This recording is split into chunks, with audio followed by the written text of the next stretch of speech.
Welcome to Rants TV, Travel and Events.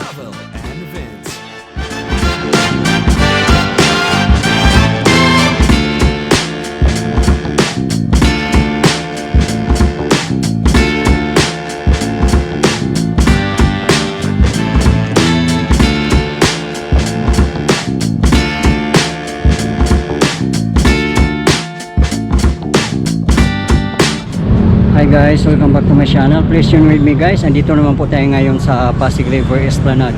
Dito mismo sa Phase 1A and B sa likod ng Post Office Building. Samahan niyo ako mamasyal guys para i-update natin kung anong mga kaganapan. Time check guys is 4:30 PM local time. Napakaaga pa nga po. Napakaganda nga ng weather ngayon.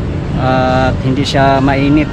Yung nga lang guys, nangingitim na naman yung Kalawakan. Mukhang uulan to mga mamamaya siguro. Napakaganda mamasyal ng ganitong weather guys. At hindi pa crowded sa ngayon. Kaya mas nakaka-relax.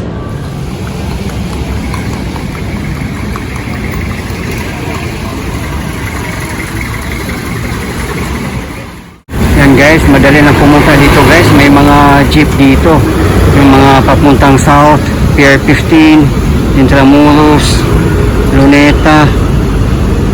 Yan yung mga dumadaang jeep dito guys. Tapos iikot yan papuntang Santa Cruz, Recto. Yan guys, may barge at saka tugboat. Grabe ang laki ng barge guys oh.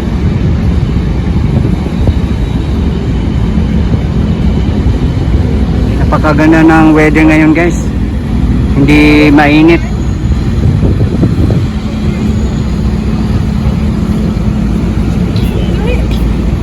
May bayad doon?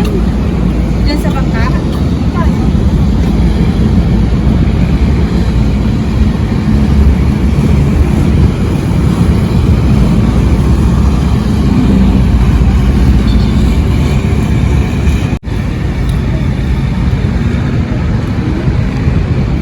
Kunti pa lang taong namamasyal ngayon guys kasi maaga pa, 5 PM pa lang local time.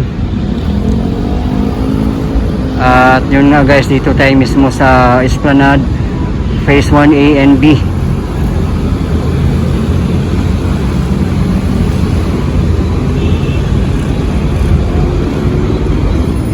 May kalesa pa dito guys oh, nag-aantay guys for hire. At yung nga guys, maraming vendors dito sa likod ng Esplanade or sa likod mismo ng Post Office Building. Kung nauuhaw kayo or nagugutom, maraming mabibilhan dito.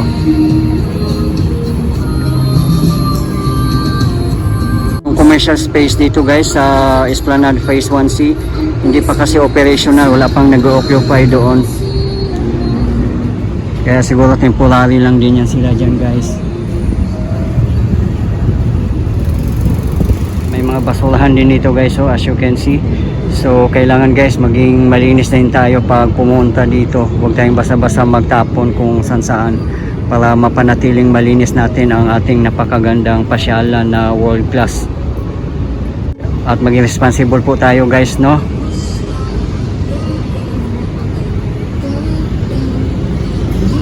Kung sa Recto naman kayo galing guys, pumunta lang kayo sa Rizal Avenue. Maraming mga jeep guys papunta dito. Kaya walang problema guys kung mag-commute kayo. Ayan guys, train ng LRT1 pa northbound. Ayan guys, at papuntang southbound naman guys. Ayan, nakasalubong yung dalawang train pa south and northbound. Ang pinakamalapit na LRT station dito guys ay Carriedo Station. From there guys, pwede nyong lakarin. Malapit lang guys, kung masipag kayong maglakad, napakalapit lang guys. At maganda naman yung daan eh. Pwede kayong dumaan dyan sa Yuchenko Plaza.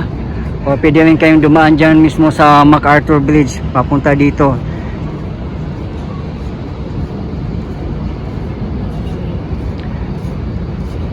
So yung tapat natin guys, yan yung Escolta. At yung riverside yan, yan yung Yuchenko Plaza. Napakaganda rin dumaan dyan guys. And aakyat nga sa Jones Bridge. Marami mga upuan dito guys at nakikita nyo naman marami nakaupo at ang ganda din ng landscape dito.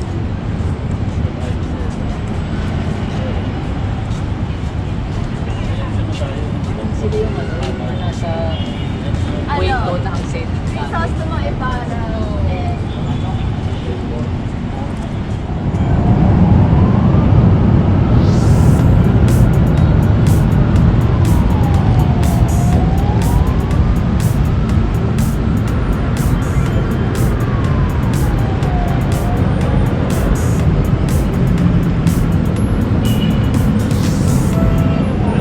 Dito na portion guys, maraming upuan dito sa likod mismo ng post office building.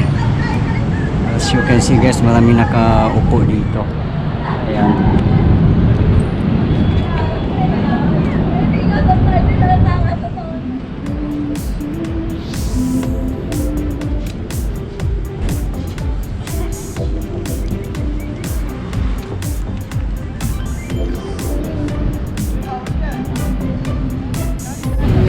Ayan guys, ito yung grand entrance ng phase 1 A and B. Yung nga guys, marami mga vendors dito.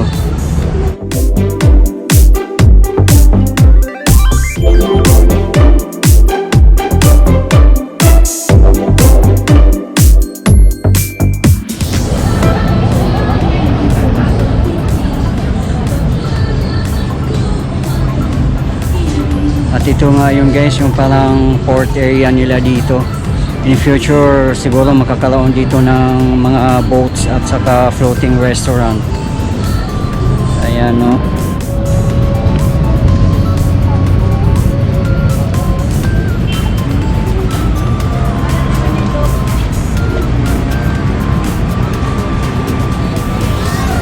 Umiilaw na yung mga lamppost guys. Mas lalo lang gumanda.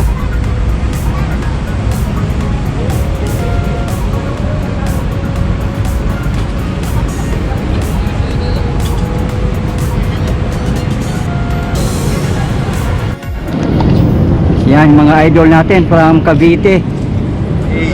Maris Homes. Shout out sa mga taga Maris Homes. Kumusta sa anong masasabi nyo sa napakagandang lugar dito? Maganda. Sobra, no? Lalo pag natapos na. Yes. Ano, world class. Yan guys, imagine guys, pumunta lang sila dito, na curious sila sa napakagandang pasyalan natin from Cavite pa. So sa mga hindi pa nakapamasyal dito guys, mamasyal na kayo at talagang hindi nyo pagsisisihan, talagang sulit na sulit.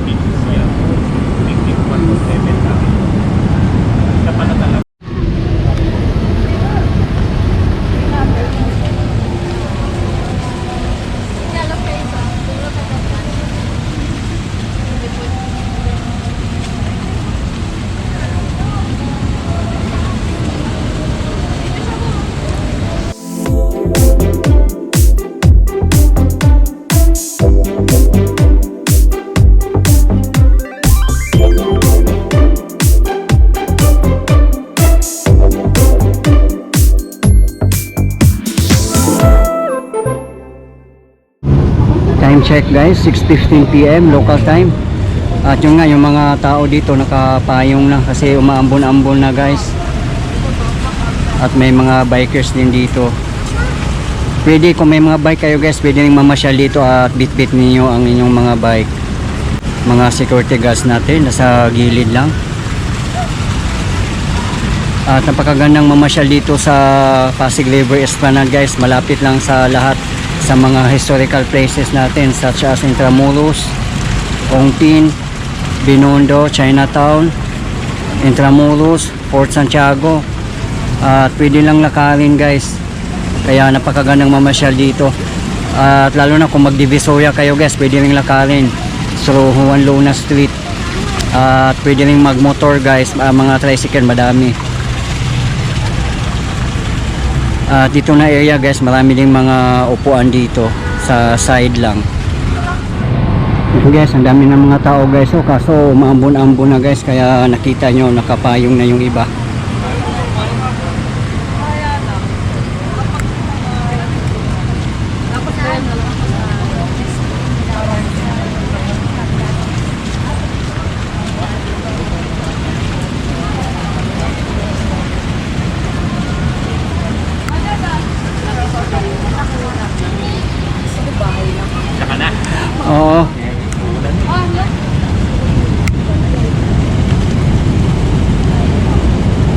Grabe guys, umuulan na guys.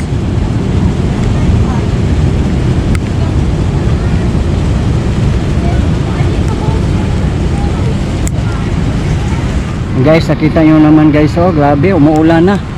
Kaya yung mga tao nagkapayong na dito.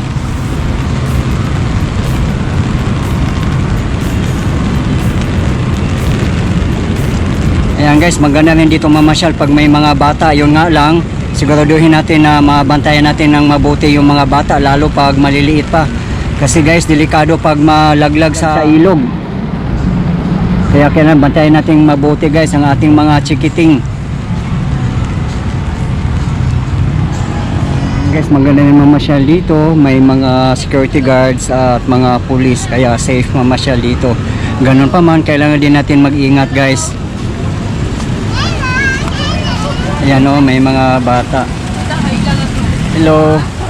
Taga saan kayo ma'am? Malapit lang pala. Madalas ba kayo dito ma'am? Ngayon lang. So ano masasabi nyo sa napagaganang pasyalan natin? Aha. So may recommend nyo ba sa inyong mga kaibigan na mamasyal dito sa World Class Pasyalan?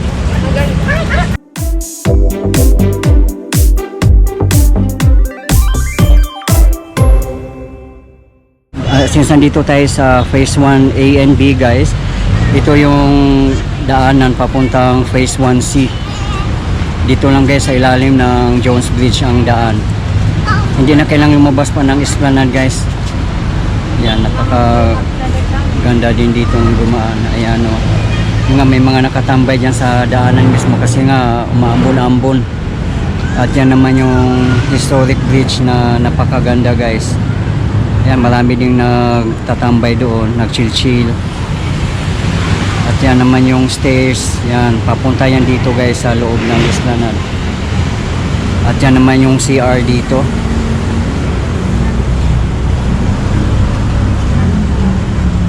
Yan yung Phase 1A and B guys, sa likod mismo ng Post Office building.